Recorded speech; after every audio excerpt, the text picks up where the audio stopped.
அஸ்ஸலாமு அலைக்கும். இன்னைக்கு நம்ம பைபிள்ல இருக்கிற ஒரு ரொம்பவே பிரபலமான தீர்க்க தரிசனத்தை கொஞ்சம் உன்னிப்பா பார்க்க போறோம்.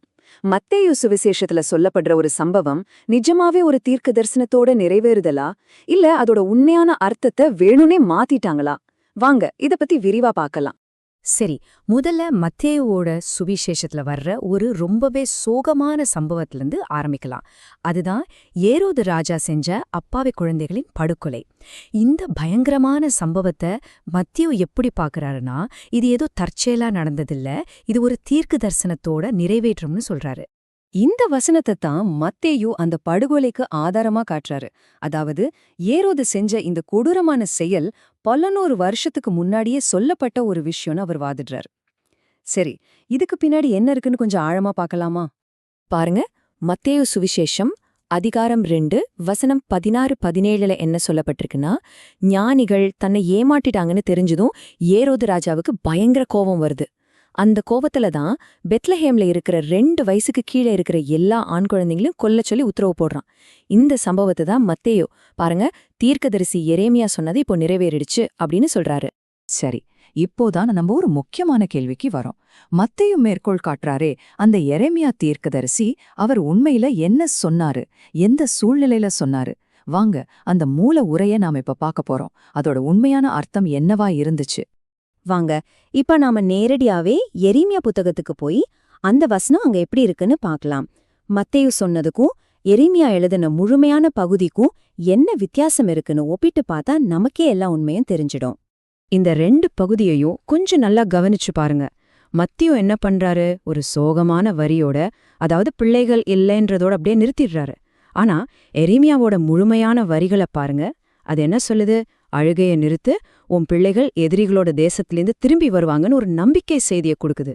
பாத்தீங்களா, இந்த வித்தியாசம் ஏதோ தற்செயலா நடந்தது மாதிரி தெரியல. எரேமியா புத்தகத்துல வர அந்த கூடுதல் வரிகள் அந்த தீர்க்க தரிசனத்தோட அர்த்தத்தையே எப்படி தலைகீழா மாத்துதுன்னு இப்ப நம்ம பார்க்க போறோம். இது வெறும் சில வார்த்தைகளை விடுறதில்ல, ஒரு செய்தியோட ஆன்மாவையே மாத்துற மாதிரி இருக்கு. இங்கதான் அசல் விஷயமே இருக்கு. மத்தியா என்ன பண்ணிருக்கார் பாருங்க, நம்பிக்கை கொடுக்கற எல்லா வார்த்தைகளையும் கச்சிதமா வெட்டி எடுத்துட்டாரு. அழுகைய நிறுத்திக்கோ, உன் பிள்ளைகள் திரும்பி வருவாங்க, உனக்கு நம்பிக்கை இருக்கு, இந்த மாதிரி ஆறுதலான வரிகள் எதுவுமே இல்ல. துக்கத்தையும் இழப்பையும் மட்டும் எடுத்துக்கிட்டு எரேமியா சொன்ன உண்மையான செய்திய, அதாவது ஆறுதலையும் மறுவாழ்வையும் முழுசா மறைச்சிட்டாரு. அப்போ எரேமியா உண்மையில எதை பத்தி தான் பேசினாரு? அது ஒரு படுகொலைய பத்தின தீர்க்க தரிசனமே கிடையாது. அது பாபிலோனுக்கு அடிமைகளா போன இஸ்ரவேல் மக்கள், அதாவது ராகேலோட சந்ததியினர் திரும்பவும் அவங்க தாய்நாட்டுக்கு வருவாங்கன்னு சொன்ன ஒரு நம்பிக்கை செய்தி. சுருக்கமா சொன்னா அது ஒரு கொண்டாட்டத்துக்கான அறிவிப்பு, துக்கத்துக்கான அறிவிப்பு இல்லவே இல்ல. இது எல்லாத்தையும் வச்சு பார்க்கும்போது நாம ஒரு முடிவுக்கு வரலாம். இங்க என்ன நடந்திருக்குன்னா, அர்த்தத்தை சும்மா மாத்தல, அதோட தலையே மாத்தி வச்சிருக்காங்க. ஒரு நம்பிக்கை கொடுக்கிற செய்திய ஒரு விரக்தியான செய்தியா மாத்திட்டாங்க. இந்த அட்டவணை அந்த வித்தியாசத்தை இன்னும் தெளிவா காட்டுது பாருங்க. சூழல் என்ன? எரேமியா சொன்னது நாடு கடத்தப்பட்டவங்க திரும்பி வர்றது பத்தி. மத்தேயு சொல்றது குழந்தைகளின் படுகொலைய பத்தி. செய்தி என்ன? எரேமியா சொன்னது நம்பிக்கை, மறுவாழ்வு. மத்தேயு சொல்றது புலம்பல், இழப்பு. முடிவு என்ன? எரேமியா சொல்றாரு பிள்ளைகள் திரும்பி வருவார்கள்னு. ஆனா மத்தேயு என்ன சொல்றாரு? பிள்ளைகள் இல்லைன்னு. பாத்தீங்களா, மூலச்செய்தியோட மைய கருத்தே இங்க சிதைக்கப்பட்டிருக்கு. ஆக இந்த ஆய்வு முன்வைக்கிற வாதம் என்னன்னா, ஏரோதோட செயல்களுக்கு ஒரு தீர்க்க தரிசன பின்னணிய கொடுக்கணும், அது மூலியமா இயேசுவ அந்த தீர்க்க தரிசனத்தோடு தொடர்பு படுத்தணுன்றதுக்காக மத்தேயு வேணுனே எரேமியாவோட வார்த்தைகளை திரிச்சு மூலநூல்ல இல்லாத ஒரு தீர்க்க தரிசனத்தை உருவாக்கியிருக்காரு. இந்த விளக்கத்தோட இறுதியில இந்த ஒரு சவாலான கேள்வி முன்வைக்கப்படுது. அன்பானவர்களே, புதிய ஏற்பாட்டு புத்தகங்கள் விஷயங்களை எப்படி கையாளுதுன்னு புரிஞ்சுக்கிறதுக்கு இதை விட வேற ஏதாவது ஆதாரம் நமக்கு தேவையா? ஒரு நம்பிக்கை செய்திய எப்படி ஒரு துயரமான தீர்க்க தரிசனமா மாத்திருக்காங்கன்னு பார்த்ததுக்கப்புறம் இந்த கேள்விய நீங்களே உங்களுக்குள்ள கேட்டு பாருங்க. இதுவரைக்கும் இந்த விளக்கத்தை பார்த்ததற்கு நன்றி. வஸ்ஸலாமு அலைக்கும். ஏமாற்றும் தவறான மேற்கோள் எண் 4. மத்தேயு சுவிசேஷம் அதிகாரம் 2ல ஹேரோத் செய்ததாக சொல்லப்படும் ஒரு சம்பவத்தை தீர்க்க தரிசனம் நிறைவேறியதுன்னு மத்தேயு சொல்றார்.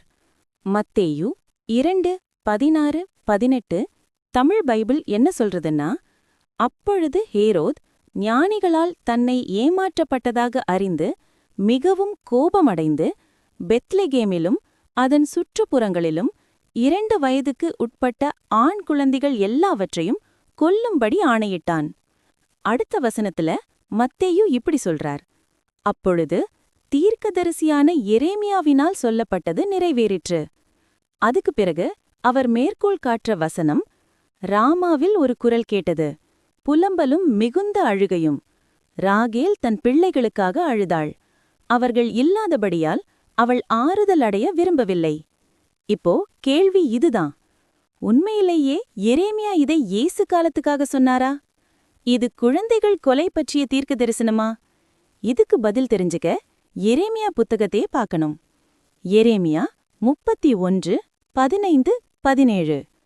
தமிழ் பைபிள் என்ன சொல்றதுன்னா, கர்த்தர் இவ்விதமாக சொல்கிறார்: ராமாவில் ஒரு குரல் கேட்டது, புலம்பலும் மிகுந்த அழுகையும். ராகில் தன் பிள்ளைகளுக்காக அழுதாள்.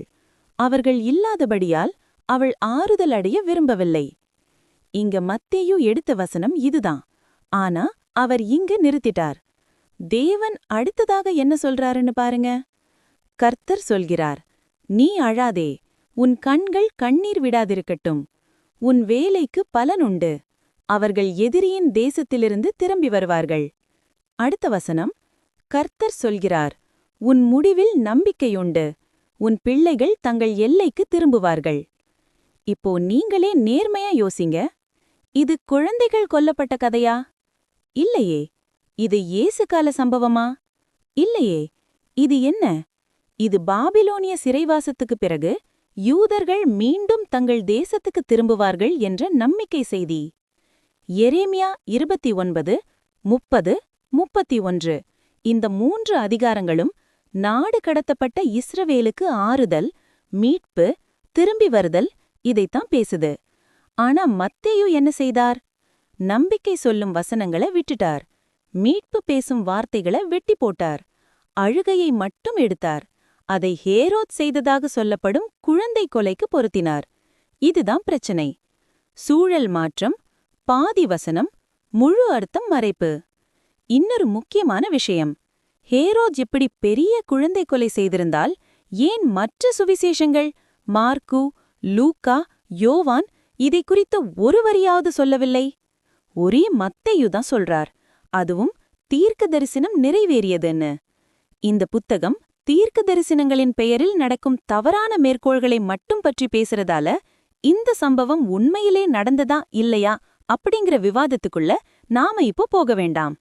ஆனா இதுவரை பார்த்ததிலிருந்தே ஒரு விஷயம் தெளிவா தெரிகிறது. பழைய ஏற்பாட்டு வசனங்கள் முழு சூழலோட அல்ல, தேவைக்கேற்ற மாதிரி பயன்படுத்தப்பட்டிருக்கின்றன. அன்பான வாசகர்களே, இன்னும் எத்தனை ஆதாரம் வேண்டும் இந்த மாதிரியான நியூ டெஸ்டுமெண்ட்ல இருக்கிற மேனிபுலேட்டிவ் அப்ரோச் அடையாளம் காண?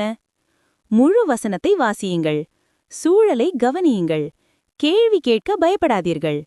உண்மை எப்போதும் முழு வெளிச்சத்தில்தான் நிற்கும். இதுவரை நாம பார்த்ததை ஒரு தடவை திரும்ப நினைச்சு பாருங்க. வசனம் பாதியா எடுக்கப்பட்டது. நம்பிக்கையில் பேசும் பகுதி மறைக்கப்பட்டது. சூழல் மாற்றப்பட்டு இயேசு கால சம்பவம்னு திணிக்கப்பட்டது. இதெல்லாம் மனிதர்கள் செய்த வேலைன்னு சொன்னா நமக்கு புரியும். ஆனா இப்ப நான் கேட்கிற கேள்வி இதுதான்: இப்படி வசனங்களை வெட்டி அர்த்தத்தை மாற்றி மக்களை தவறாக வழிநடத்தும் விஷயம் தேவனிடமிருந்து வந்ததுன்னு நீங்க உண்மையிலே நம்புறீங்களா? தேவன் இப்படி செய்வாரா? தேவன் உண்மையை மறைப்பாரா? தேவன் மக்களை ஏமாற்றுவாரா? ஒரு உண்மையான இறைவன் உண்மை புழுத்தை தான் பேசுவான். அவன் வசனங்களை ஒழிக்க மாட்டான், முறிக்க மாட்டான், தவறாக பயன்படுத்த மாட்டான். அன்போடு கேட்டுக்கிறேன், இந்த மாதிரியான தெளிவான ஏமாற்றங்கள் இருந்தும் இதெல்லாம் தேவனுடைய வார்த்தைன்னு நீங்க எப்படி நம்ப முடியும்? இந்த கேள்விக்கு நீங்களே உங்க மனசுக்குள்ள நேர்மையா பதில் சொல்லுங்க.